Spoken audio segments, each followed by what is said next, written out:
নমস্কার বন্ধুরা, সুপ্রভাত। কেমন আছো তোমরা সবাই? আশা করছি তোমরা সবাই খুব ভালো আছো, আর আমিও বেশ ভালোই আছি। আমার ছোট্ট একটি চ্যানেল শখের পরিবারে তোমাদের সকল বন্ধুকে জানাচ্ছি অনেক অনেক স্বাগত আর অনেক অনেক ভালোবাসা।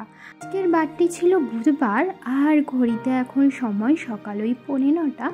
ঘুম থেকে উঠেছি 6:45 নাগাদ।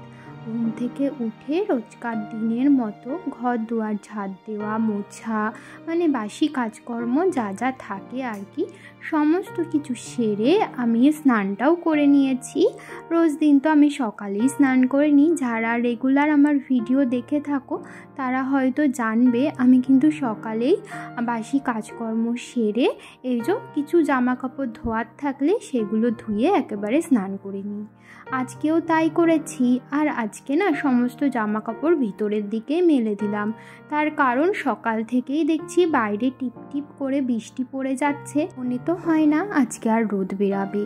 তো মাঝে তো কয়েকদিন বেশ ভালোই রোদ বেরাচ্ছিল, কিন্তু এখন আবার সেই সমানে একটানা বৃষ্টি শুরু হয়েছে। আবার যে এই বৃষ্টিটা কবে শেষ হবে, সত্যি কথা বলতে আমার না বর্ষাকাল একদমই পছন্দ হয় না। আর এই বছরে দেখো বর্ষার ভাগটাই বেশি। সারা গরমকালটাতেও কিন্তু দুদিন ছাড়া ছাড়া বৃষ্টি হয়ে গেছে। আর বর্ষাকাল পড়ার পরে তো কোনো কথাই হবে না। বর্ষাকাল জানান দিয়ে গেছে যে এবার বর্ষা এসছিল। তো তারপরে এই তো এখন ভাদ্র মাস পড়ে গেছে, আর বৃষ্টিও কিন্তু আবারও শুরু হয়ে গেছে। শ্রাবণের লাস্টে কয়েকটা দিন একটু রোদ বেরিয়েছিল, আবার ভাদ্র মাস আমাদের জন্য বর্ষা উপহার নিয়ে চলে এসেছে। তো যাই হোক, এদিকে জামা কাপড়গুলো তো মেলছিলাম। জামা কাপড় মেলার পর ওপর থেকে ঠাকুরের বাসনগুলো নিয়ে এসে ঠাকুরের বাসনগুলো কিন্তু আমি মেজে নিয়েছি। তারপরে এখন ফুল তুলে নিচ্ছিলাম। আর এই দেখো আমাদের এই টগর ফুল গাছটাতে একদমই গাছ ভর্তি করে টগর ফুল ফোটে। তোমাদেরকে তো আগেও বলেছি, ওই পিছনের দিকে যেই ফুলগুলো দেখছো ওগুলো না প্রায় সময় তুলতে পারি না, তার কারণ ওই পিছনের দিকটা না হাত যায় না। ও কী বলো তো, যেটুক হাত যায় না সেই ফুল তুলেই আমাদের আসন সাজিয়েও অনেক ফুল বেশি থেকে যায়। এই দেখো আজকে কত ফুল ফুটেছে, পুরো এক সাজি ভর্তি। আজকে আসন ভর্তি করে ফুল দিয়ে সাজাবো। তো চলো এখন সাজিয়ে নিই।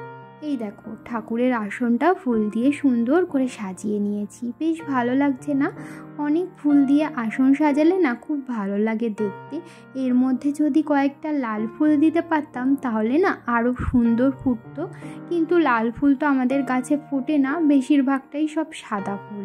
মাঝে জবা ফুল গাছটায় কয়েকটা ফুল ফুটছিল, কিন্তু একদিন না একটা ছাগল গিয়ে জবা ফুল গাছের সমস্ত পাতা খেয়ে নিয়েছিল। তো তারপরের থেকে এখনও গাছটাতে ফুল ফোটেনি। পাতা তো গজিয়েছে কিন্তু ফুল ফোটেনি, জানি না কবে আবার ফুল ফুটবে। তো যাই হোক, ওদিকে তো আমার পুজো করা হয়ে গেছে। তারপরে আবারও চলে এসেছি নিচের এই যেই কলটা দেখছো, এই কলটাতে না মূলত এই ঠাকুরের বাসন কোসন, ঠাকুরের কাপড় চোপড় ধোয়ার জন্যই ব্যবহার করা হয়।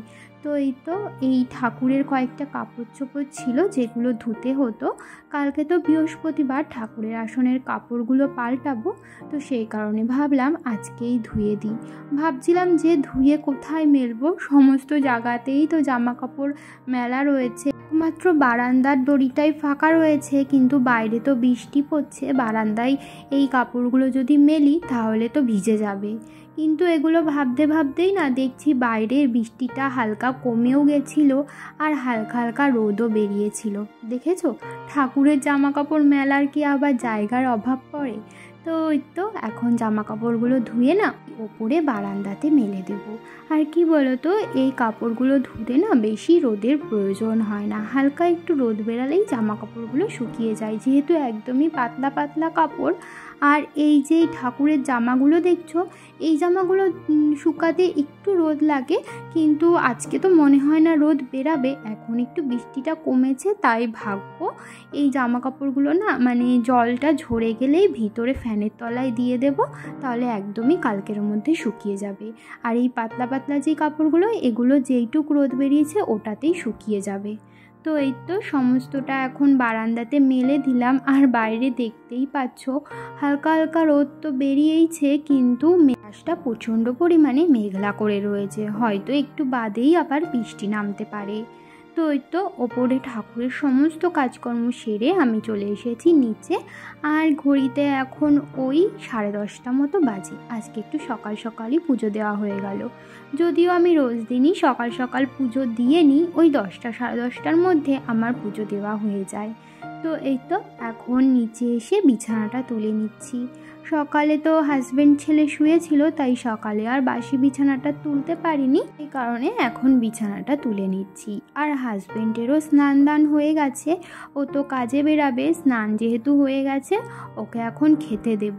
তো সেই কারণেই আর কি একটু তাড়াতাড়ি করে বিছানাটা তুলে নিলাম।